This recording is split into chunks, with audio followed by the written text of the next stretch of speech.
Hey guys, welcome to my channel Embracing Expansion. This is Finesse and this is Spirituality. I wanted to share with you guys today that along my spiritual journey, I find myself having to relearn a lot of things, and most recently I find myself relearning how to love, how to be in love, how to live in love, how to express love.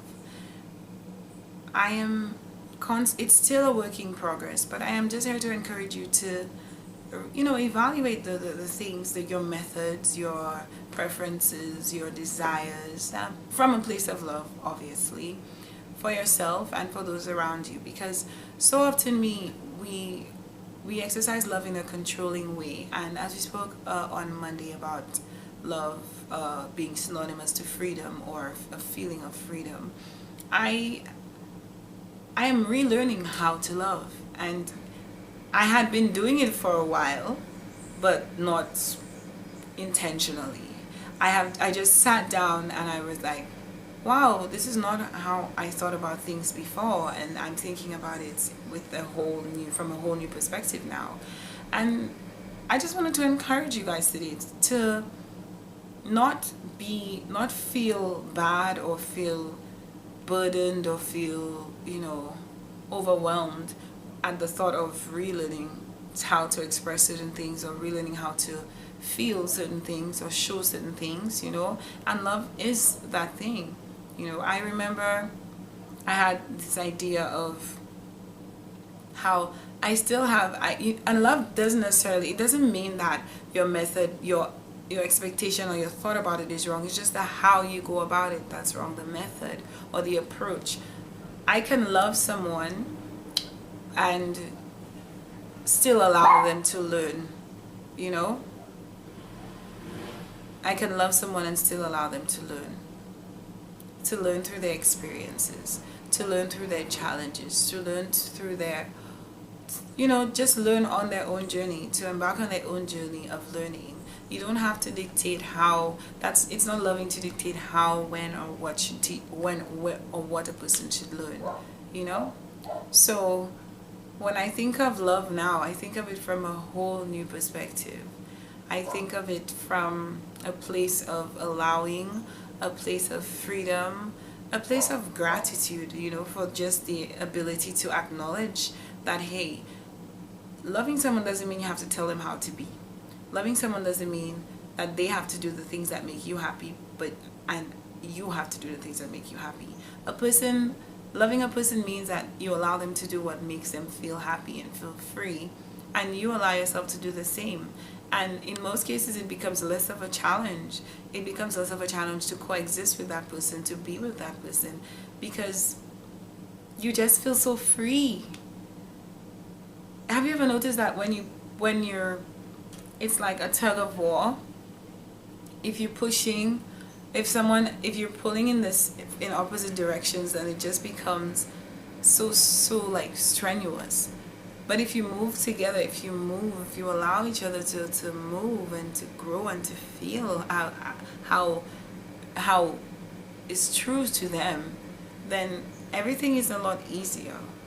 I also find that when it comes to love now and relationships, I have to shift my focus from the things I don't want, or the things I don't like in a person, the things that don't sit well with me, with my partner, and I have to focus less on that, because at the end of the day, when you think about it, does that really matter in the grand scheme of things? And not from a perspective of ignoring it, but if someone is, I'll use that same example we use in Embracing Expansion. If someone is eating a food that they like, that makes them happy, whether it's chocolate or cake, and you're telling them that you think that is not good, that's not good for them to eat or to consume, and you're saying, oh, they might get diabetes, or it's not healthy, but that person is happy. Isn't that what matters? They're happy eating that, and you're taking away from their joy by imposing your negative perception of the thing that makes them happy. Caring is allowing, loving and caring is allowing someone to have their own experiences. We can't control what makes people happy. We can't dictate what makes people happy. And I think that it's important that we try our best to be more allowing in love, you know, to let the goal of love to be freedom. The goal of love should be freedom. There are so many other words I could use when it comes to that I think work well with love: freedom, respect, caring, allowing, you know, gratitude, openness to learning from each other, acknowledging that things last more when we allow things to be their authentic self, to be genuine, to be free flowing, you know, to receive freely, to give freely, to allow yourself. And that comes from a place of knowing yourself, valuing your peace, but also acknowledging that other people have the same privileges, the same rights as you, you know. So I just want to encourage us to maybe reflect on the possibility that we may have to relearn some things as we grow. We have to relearn some things. There's this saying that you know, actually not there's this saying, I have said it too, you know, that someone is too old to learn. You're never too old to relearn or restart or, you know, reprogram yourself. You're never too old to do that. You know, it becomes harder.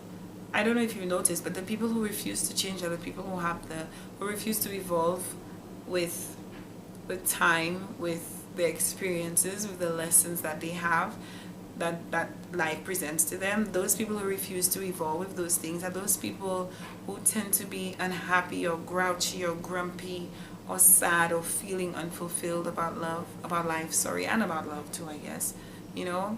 So we have to relearn. We have to reflect, do some shadow work, ask ourselves those questions that, you know, we won't necessarily admit to someone else, but we can admit to ourselves, because we are our safe space too as well. Okay, and decide whether, hey, maybe I should think about my perspective and why it's affecting me, how it's affecting me, and what exactly is affecting me.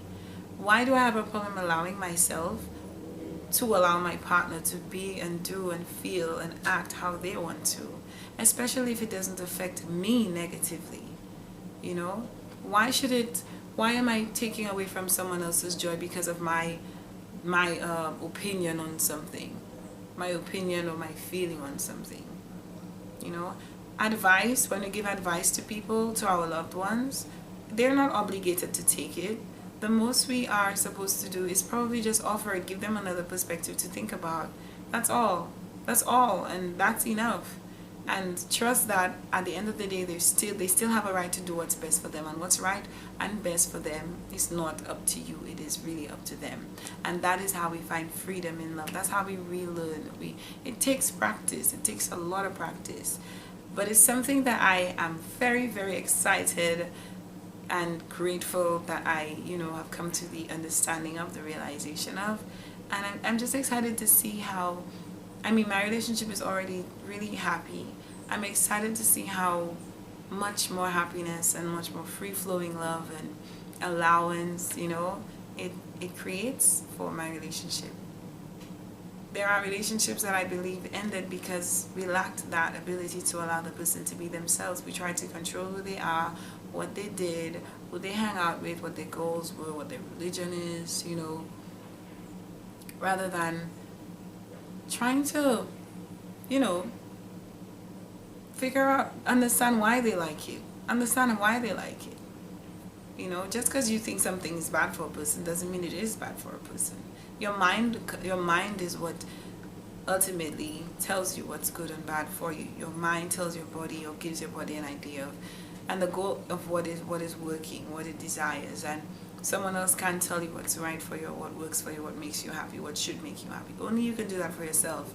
So in saying only you can do that for yourself, I would imagine you said, yes, I know that's true.